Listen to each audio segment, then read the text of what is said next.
यानंतर बातमी राजकीय विश्वातून खरी शिवसेना कुणाची यावरून आता प्रकाश आंबेडकर आणि संजय राऊत यांच्यामध्ये चांगली झुंपलेली आहे। स्ट्राइक रेट बघता एकनाथ शिंदेची शिवसेनाच खरी शिवसेना असल्याचं वंचितचे नेते प्रकाश आंबेडकर यांनी म्हटलं होतं।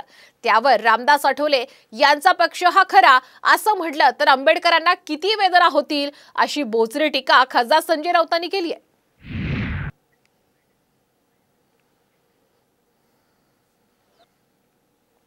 एकनाथ शिंदे आणि उद्धव ठाकरे यांच्यामधला स्ट्राइक रेट आपण असताना बघितलं इलेक्शनचा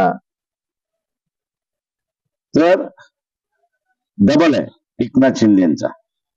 जी शिवसेनेची मतं आहेत ती शिवसेनेची मतं एकनाथ शिंदेकडे राहिली आणि एकनाथ शिंदेनाच शिवसेनेक आता खरा शिवसेना मानतोय। प्रकाश आंबेडकर हेच डॉक्टर आंबेडकरांचे वारसदार आहेत। त्यांनी तो वैचारिक वारसा पुढे चालवायला हवा। जर एकनाथ शिंदे यांचाच पक्ष खरा असं आंबेडकरांना वाटत असेल तर त्यांना कायद्याचा अभ्यास करावा लागेल।